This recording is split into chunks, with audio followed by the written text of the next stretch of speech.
हमारे साथ जुड़ रहे हैं छत्तीसगढ़ के पूर्व कैबिनेट मंत्री बीजेपी लीडर बृजमोहन अग्रवाल जी। सर, ये बजट में अनएम्प्लॉयमेंट अलाउंस घोषित की गई, यूथ, वुमेन और फार्मर्स को अट्रैक्ट करने वाला बजट कहा जा रहा है इसे। बीजेपी का क्या कहना है? आप लोग इस बजट को क्या कहेंगे? ये बजट विश्वास तोड़ने वाला बजट है। लोगों को लगता था चुनावी बजट बहुत अच्छा आएगा। आज गरीबी रेखा से नीचे माना जाता है कि जिनकी 6 लाख से कम इनकम है। इन्होंने कहा कि जिनकी इनकम 2.5 लाख होगी उनको बेरोजगारी भत्ता देंगे। और 4 साल के बेरोजगारी भत्ते का क्या हुआ? 2 साल के किसानों के बोनस का क्या हुआ? आंगनबाड़ी कार्यकर्ता, उनको कहा था कि हम कलेक्टर दर पर देंगे, उसका क्या हुआ? दैनिक वेतनभोगी कर्मचारियों का क्या हुआ? संविदा कर्मचारियों का क्या हुआ? सहायक शिक्षकों का क्या हुआ? पुलिस कर्मियों का क्या हुआ?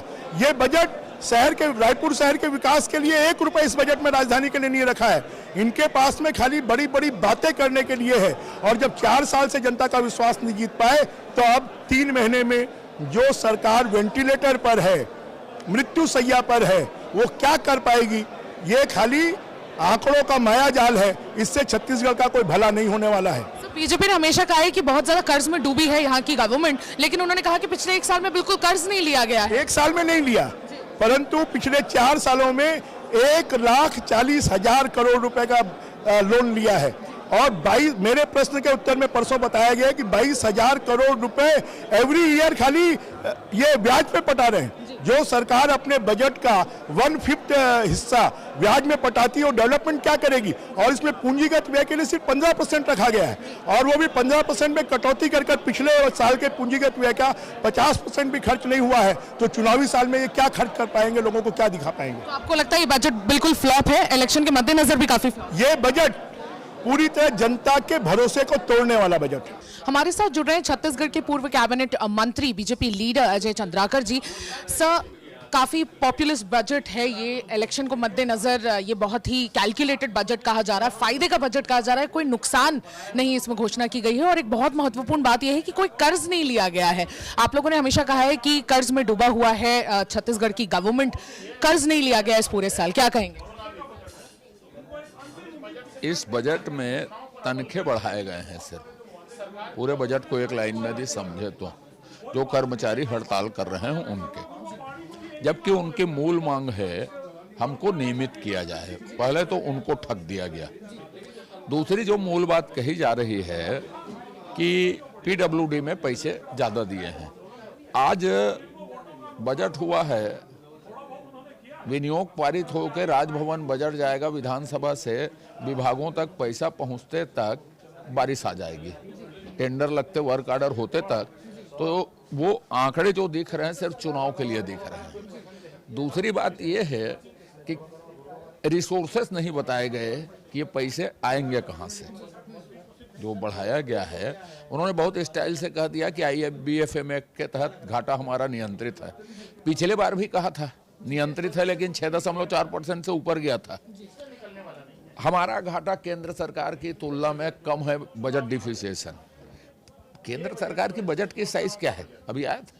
इनकी बजट की साइज क्या है? एक विभाग, एक मद, माने जो बम्बई दिल्ली नेशनल हाईवे बन रहा है 8 लेन का, उसकी टोटल लागत है, उससे भी छत्तीसगढ़ का बजट कम है। ये अपनी तुलना करते हैं केंद्र सरकार से, तो ये पूरी बात चर्चा में आएगी। इसके अतिरिक्त बजट में कुछ भी नहीं दिखता, नई चीजें।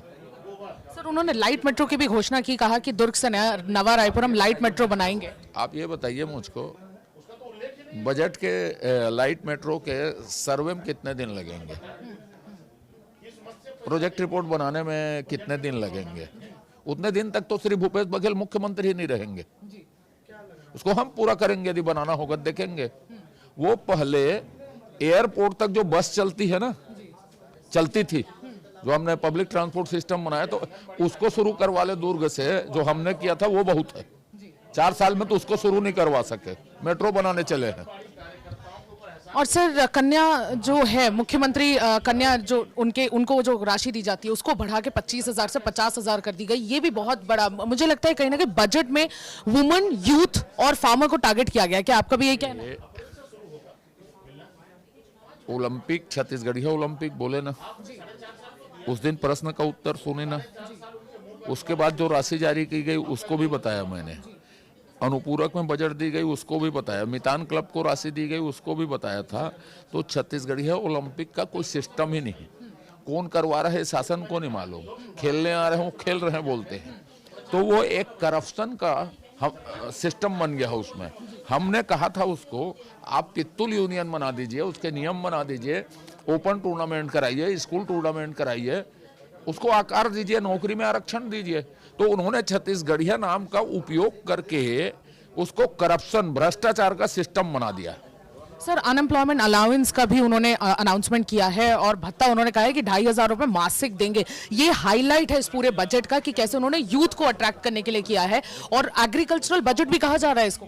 देखिए, 4 दिन पहले उन्होंने बजट न्यूनतम कहा, 1 महीने पहले उन्होंने विज्ञापन दिया था 0.4% बेरोजगारी का, देश में सबसे कम।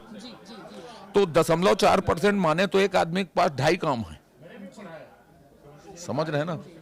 तो ये किनको देंगे, क्या देंगे, ये थोड़ा नियम आ जाए उनके, क्योंकि 4 दिन पहले इनके स्वर दूसरे थे, आज स्वर दूसरे हैं। तो ये कंफ्यूज सरकार है, ये कंफ्यूज सरकार है, इसलिए इनका बजट भी कंफ्यूज है। बिल्कुल कंफ्यूज है। हमारे साथ जुड़ रहे हैं popular Congress youth leader Bhilai MLA Devendra Yadav ji. Devendra ji, BJP कह रही है कि भरोसे का बजट नहीं, भरोसे तोड़ने का बजट है, लेकिन कांग्रेस के लिए आज काफी बड़ा दिन है क्योंकि एक लास्ट बजट पेश किया गया है, यूथ को वू करने वाला बजट है, विमेन को भी वू करने वाला बजट और एग्रीकल्चरल बजट है। देखिए, ऐसा है कि भारतीय जनता पार्टी के नेताओं का जो कहना है कि ये रेवड़ी बांटने का बजट है, तो ये बहुत इमेच्योर बिहेवियर है और इमेच्योर शब्द है, उनको शर्म आनी चाहिए ऐसी बातें उपयोग करने का। एक बात कहने की बात यह है कि अगर छत्तीसगढ़ की जनता का पैसा हम किसी माध्यम से छत्तीसगढ़ की जनता को देते हैं तो ये रेवड़ी नहीं कहलाती, ये छत्तीसगढ़ की जनता को सहयोग कहलाती है। और सरकारों का काम यही है कि हम जनता को अवसर दें कि वो अपने जीवन शैली को आगे बढ़ा पाएं। इस बजट में आप देखेंगे कृषि हो, एजुकेशन हो, इंफ्रास्ट्रक्चर हो, एग्रीकल्चर हो या हेल्थ सेक्टर हो या कोई और विषय, भले वो हमारे जो वनों में रहने वाले लोग हैं उनके जीवन शैली को आगे बढ़ाने की बात हो, हर एक चीज़ को कवर किया गया है। और ये एक कंप्लीट बजट है जिसमें आप देखेंगे 101 इंग्लिश मीडियम स्कूल नए खोलने की बात हो रही है, जिसमें आप देखेंगे चूंकि हम लोग वैसे भी बेरोजगारी के मामले में छत्तीसगढ़ पूरे देश के अंदर सबसे कम बेरोजगारी वाला प्रदेश है, उसके बावजूद जो हमारे छूटे हुए युवा हैं उनको हम बेरोजगारी भत्ता दे रहे हैं ताकि हम उनको भी मुख्य धारा की ओर लेके आएँ। इन सब चीज़ों को अगर वो रेवड़ी कहेंगे तो उनको शर्म आनी चाहिए। ये बजट एक कंप्लीट बजट है और इस बजट के माध्यम से पूरे छत्तीसगढ़ की जनता खुश है। अगर चुनौती है तो बीजेपी के लिए है कि अब वो क्या करेंगे, क्योंकि बीजेपी के पास ना कोई मुद्दा है, ना टीम है, ना जनता है। जनता के सामने उनको जाना है और इस बात का जवाब देना है कि वो रेवड़ी किसको बोल रहे हैं और रेवड़ी का शब्द इस्तेमाल कर रहे हैं, उस पर उनको जवाब देना है। लाइट मेट्रो की घोषणा की गई है दुर्ग और नवा रायपुर के बीच में, उसके लिए आप क्या कहना चाहेंगे? देखिए, इंफ्रास्ट्रक्चर डेवलपमेंट हमारी, जैसे हम रूरल डेवलपमेंट पे वर्क करते हैं वैसे ही शहरीकरण भी हमारी जिम्मेदारी है ताकि शहर हमारे और बसें उन पर ईजी ट्रांसपोर्टेशन हो, क्योंकि शहरों में लगातार दबाव बन रहा है। और आप देखेंगे रायपुर, दुर्ग, ये पूरी सिटीज़ मिली हुई है, तो इससे निश्चित रूप से बहुत फ़ायदा होगा और जनता की ये डिमांड के आधार पर ये किया गया है। मैं भूपेश बघेल जी को खूब सारी शुभकामनाएं दूंगा। मेरा आखिरी सवाल है, कल आम आदमी पार्टी ने, अरविंद केजरीवाल ने कहा कि ये जो आने वाला जो इलेक्शन है उसमें बीजेपी कहीं नजर नहीं आने वाली है और ये दो तरफा फाइट होगी आम आदमी पार्टी और कांग्रेस के बीच में। क्या आपको भी यही लगता है? आम आदमी पार्टी, मुझे नहीं पता है उनकी कोई रैली हुई है, वो आए होंगे ऐसे ही थोड़ा बहुत प्रेस में बोल दिए होंगे तो हो गया। जनता उनके साथ नहीं है, या फिर वो बाहर से लोगों को बुलवाए होंगे, बहुत पैसे हैं उनके पास। हमने तो सुना है कि वो बहुत मल्टीनेशनल कंपनी जैसा काम करती है, तो ये मल्टीनेशनल कंपनी का नैरेटिव सेट करके प्लान करके आप उधर पे जहाँ पे जो कर पाए वो कर पाए, यहाँ कुछ नहीं चलेगा। हमारे साथ जुड़ रहे हैं एमएलए विकास उपाध्याय।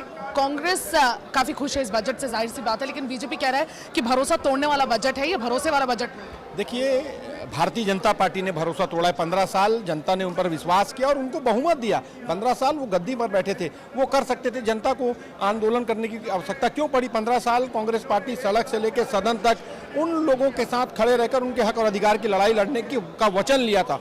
और 4 साल में भूपेश बघेल जी की सरकार ने, मैं समझता हूँ, तमाम उन चीज़ों को पूर्ण करने का प्रयास किया। हम अपनी जन घोषणा पत्र की 99% बातों को पूर्ण कर लिए।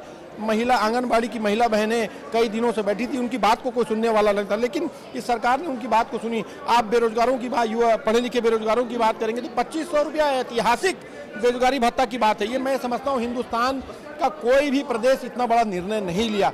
चाहे स्वास्थ्य के क्षेत्र में सोचें आप, चाहे शिक्षा के क्षेत्र में देखें, हर क्षेत्र में जो कांग्रेस की सरकार ने हर व्यक्ति को मदद करने का प्रयास किया। ये खुश करने का प्रयास नहीं, मदद करने का। उनको संरक्षण कैसे देना है इस बजट में, उनको कैसे प्रावधान में उनको मदद मिलना है, इसको लेकर भूपेश बघेल जी ने काम किया। बीजेपी कह रही है कि जब तक ये बजट इंप्लीमेंटेशन में आएगा तब तक तो शायद सरकार भी ना रहे, ऐसा बीजेपी का कहना है। देखिए, भारतीय जनता पार्टी ने 15 साल लोगों को धोखा दिया है। अब वो अपनी मानसिकता का सबको समझते हैं। 15 साल में 14 सीट पर वो सिमट कर रह गए, लेकिन मैं समझता हूँ कि 4 साल हमारी सरकार को हो गए। 4 साल में कैसे कांग्रेस पार्टी की सरकार ने काम किया, भूपेश बघेल जी की सरकार ने काम किया, इसको जनता ने देखा है और जनता को विश्वास है भूपेश बघेल जी पर और इस सरकार पर विश्वास है और उसी के अनुकूल ये बजट आया है। 2023 चुनावी साल का बजट आज पेश किया गया। चीफ मिनिस्टर भूपेश बघेल का आखिरी और 5th बजट था ये, और इनफैक्ट कहा जाता है कि ये पॉपुलिस्ट बजट रहा है और असेंबली इलेक्शंस जो नवंबर दिसंबर में होने वाले हैं उनके मद्देनजर इस बजट को रखा गया है। इसमें महिलाओं को, यूथ को और कहीं ना कहीं फार्मर्स को रिझाने के लिए ऐसे कई सारी स्कीम्स की अनाउंसमेंट की गई है, लेकिन उसके अलावा इंफ्रास्ट्रक्चर पे भी काफ़ी ज़्यादा ध्यान दिया गया है। इनफैक्ट सबसे बड़ा हाईलाइट और टेक अवे अगर हम बात करें तो लाइट मेट्रो जो दुर्ग से नवा रायपुर के बीच में उन्होंने जो ऐलान किया है उससे कहीं ना कहीं एक बहुत अच्छा मैसेज गया है, क्योंकि वो उस जंक्शन पर काफ़ी ज़्यादा ट्रैफिक होता है, तो उस पूरे ट्रैफिक को डीकंजस्ट करने के लिए ये लाइट मेट्रो का अनाउंसमेंट हुआ है। उसके अलावा किसान न्याय योजना के तहत 6,800 करोड़ भी अलग किए गए हैं और कहा जा रहा है कि धान का कटोरा से छत्तीसगढ़ को अब धन का कटोरा बनाने की भी तैयारी की गई है। आत्मानंद स्कूल्स की शुरुआत जो छत्तीसगढ़ सरकार ने की थी और उसका मॉडल काफ़ी सक्सेसफुल होने के बाद 101 आत्मानंद स्कूल खोले जाने के, इंग्लिश मीडियम स्कूल खोले जाने की बात भी कही गई है। उसके अलावा अगर हम बात करें तो जो सबसे बड़ा हाईलाइट था वो ये था कि अनएम्प्लॉयमेंट अलाउंस दिया जाएगा 2500 पर मंथ उन सारे एजुकेटेड अनएम्प्लॉयड लोगों को जो छत्तीसगढ़ में मौजूद है। मैं आपको बता दूं, अनएम्प्लॉयमेंट रेट छत्तीसगढ़ का सबसे लीस्ट 0.1% रहा है, उसके बावजूद अनएम्प्लॉयमेंट अलाउंस दिया गया है और छत्तीसगढ़ पहला स्टेट बन जाता है ऐसा करने के लिए।